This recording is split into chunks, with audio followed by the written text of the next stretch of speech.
We all know there's no saving the world without overthrowing an institution along the way, and Final Fantasy is no exception. While some early antagonists might not seem like they're up to the task of taking over the world, more often than not, they eventually become the face of whichever empire has been bankrolling them the entire time. But what makes these people, and the forces behind them, so bad? I'm Jack from EXP Required, and today we'll be taking a look at the best of the worst and digging into some of Final Fantasy's most evil empires. Beware of spoilers for the following games. Arguably the most powerful force in the realm of Valisthea, the Holy Empire of Sanbreque makes its presence known as early as the prologue of Final Fantasy XVI. Once considered an ally to the Duchy of Rosaria, home of our protagonist Clive, it isn't long before the legions of well-trained soldiers invade.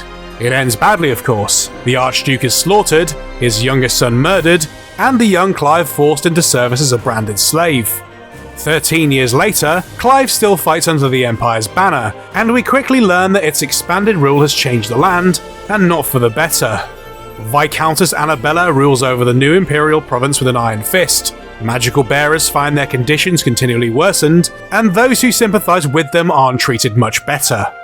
Home of the first Mother Crystal that we destroy, even this loss isn't enough to put a stop to Sanbreque's ambitions. The capital city is abandoned and the throne forcibly installed in Twinside, despite a non-aggression treaty signed by all nations years prior. Once we make our way there, the streets are filled with soldiers. These are at least commanded by deposed Prince Dion, face of the depressingly few well-intentioned nobility. Hardly an outlier when it comes to Valisthesian atrocities, Sanbreque is also not the only power being controlled behind the scenes. But the Empire's callous approach to slavery, the thoughtless remarks made by those in charge, and its willingness to use brute force to see its goals realised, cements its place firmly as a force to be reckoned with. Final Fantasy's blueprint when it comes to world domination. FF2 opens on Palamecian cruelty without giving us a chance to catch our breath. Fully armoured knights on horseback cut down a group of teens without remorse, and their survival is a stroke of good luck. Small but dedicated, the Wild Rose Rebellion allows Firion and his adopted siblings to fight in its name once they're recovered. It's at this point we see the extent of the Empire's reach. Almost every major city has already been taken over by the forces of Palamecia, and those not already under its control later meet a terrible fate. It takes a long time before we're finally able to face off with the Mastermind, but even defeating the Emperor in battle isn't enough to put an end to his terrible schemes. His right-hand man, the mysterious Dark Knight, immediately takes over the position, but when we bring the battle to his successor, we learn that not even death was enough to stop the Emperor of Palamecia. On his defeat, his soul was split, allowing him to gain control of the forces of Hell, and as the Soul of Rebirth campaign shows us, the forces of Heaven as well. It's rare we see antagonists so proficient that the world map changes due to their actions, but the Emperor has two goals, dominion and destruction, that he executes with little opposition. We also can't help but feel it's a nice twist to see the forces of light used by the enemy as well. And for these reasons, the guy that reminds us of the babe makes it onto this list. Not strictly a true empire. FF10's Church of Yevon still follows in the footsteps of any good global institution by functionally ruling the world of Spira. Though officially its authority is limited, there is a temple in every region we visit, and we learn early on that those that don't adhere to these religious rules are excommunicated. The threat of sin keeps followers in check, and understandably so, as the efforts of the church do bring periods of calm, though at great cost. Having said that, while adherents follow temple doctrine, religiously, those in positions of power are fully aware that only by perpetuating the sins of Yevon will they continue to maintain control. We learn of these hypocrisies as we travel through Spira, learning that the Grand Maester himself is an unsent, seeing firsthand the power of Forbidden Machina, and fighting against warrior monks led by a man intent on solidifying power for himself. Through Tidus's eyes, however, we also get to learn how the so-called heretics live, hoping for a world where peace can be achieved without sacrificing anyone. By the end of FF10, the Church's power is greatly diminished, but as we see in the sequel, not entirely abandoned. A new chapter emerges 2 years later, with the intention to introduce gradual changes to Spira. But as we all know, the road to hell is paved with good intentions. Most telling of all, siding with the new Yevon League won't net players the coveted 100% completion in FF10-2, proving once and for all that shaking off the chains of the past is the only way this world can move forward. An enemy that's won before you've taken control of the main character isn't entirely unheard of, but still a shock to see play out in a prologue. FF12 introduces us to Ivalice with just that, the fall of Dalmasca, in spite of your efforts to stop that from happening, and then forces you to watch the conquering force offer condolences for your loss. At first glance, the consul Vayne appears truly regretful, and no few citizens start to believe in his words.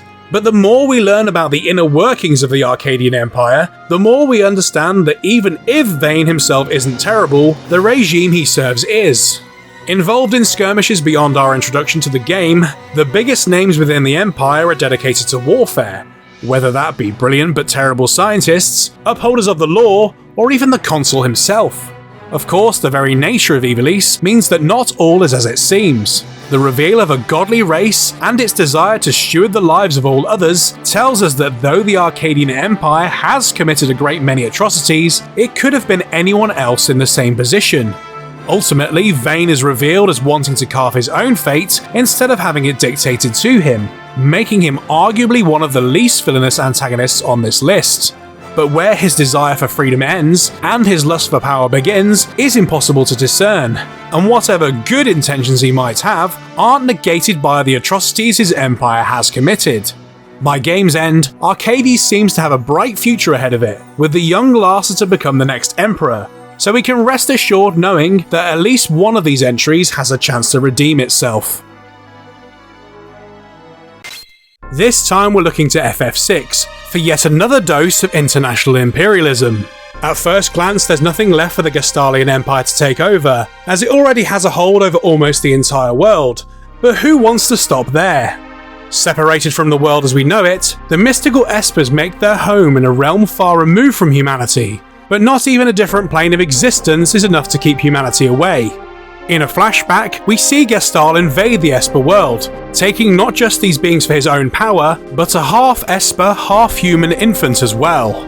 Seemingly made of unlimited magical energy, the Espers became the key to Gestahl's worldwide domination, with their magic being not only forcibly extracted to create Magitech armor, but also transplanted into mortal minds.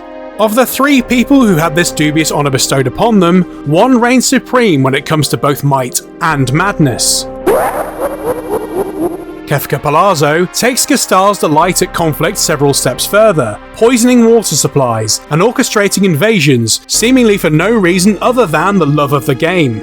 While Kefka becomes the primary threat halfway through the game, he is nothing more than a product of a deeply aggressive society, seemingly engendered by one man, of whom history never talks about again after Kefka takes power.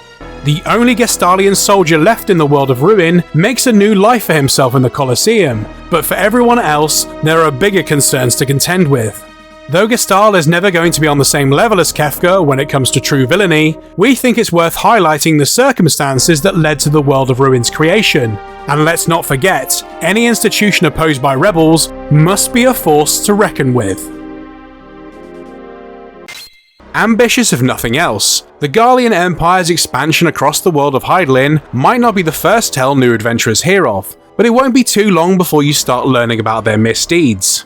Unusual for their innate lack of magical ability, this hasn't stopped the Empire from expanding in as many directions as it can. The discovery of Ceruleum led to the development of Magitech, which swiftly saw the nation's military might advance, and under the decree of its dictator-turned-emperor, the colonization of other lands was quick to follow.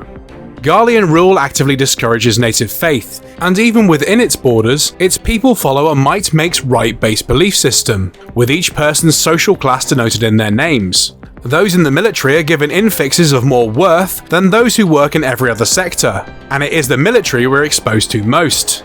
By the end of A Realm Reborn, the general leading the charge into Eorzea and his subordinates are defeated, but the Empire lives on, with new adversaries to meet in each expansion. And while we'll always have whatever the future might throw at us in our minds, there's no escaping what the Empire's done previously either. Despite the overwhelming opportunity to paint Garlemald and its people with the same brush, FF14's story goes out of its way to showcase a variety of Garleans as relatively ordinary people, from the great mind of Cid Garlond, genius engineer, to the theatre-loving crew of the Prima Vista, to the heart of the Empire itself, full of people clinging to life despite an environment clearly dedicated to their downfall. We're reminded over and over that no one is born evil, and resistance is possible only with a united front. Definitely a worthy addition to this list. At last we come to an empire who can claim total dominion across the world. Not long after we're given control over Noctis & Co., we learn that FF15's Niflheim has taken over the boys' home of Insomnia, after having only been kept out by a magical barrier all this time. If the fear of having no home to return to isn't awful enough, consider that Niflheim is doing its level best at every turn to see the new king 6 feet under. Airships drop mechanical soldiers practically on your head repeatedly, meaning you can't get too comfy in this beautiful world. Bad luck with these troopers can see you overwhelmed easily, and it's too easy to imagine the same happening in other combat situations the world over. But we don't have to imagine. We see firsthand a loyal servant murdered, Luna Freya's home razed to the ground, and the deeper we travel into enemy territory, the corpse of a god lies in full view. While the Empire's power is nothing to laugh at, its representatives are few and far between, and often taken care of while on the way to another objective. Though not strictly dedicated to the cause, Commodore Aranea gives the boys a run for their money, and calls it quits when she's not making any more herself, and High Commander Ravus bests the bros early on with a single arm. But if you thought beating the Emperor would solve all your problems, we've got bad news for you. He's turned into a demon off-screen, just like the rest of his subjects, by which point it's obvious the real villain was masquerading all this time as a man of no consequence. It might have collapsed under its own ambitions, but we still think Niflheim deserves its place on this list for its thorough expansion, and for making poor Sean Bean suffer another needless death. So that was it for our list of 7 evil empires in Final Fantasy. Let us know your favourite in the comments below. If you'd like to hear more Final Fantasy discussion, we also have a podcast link below. Thanks for watching and see you next time.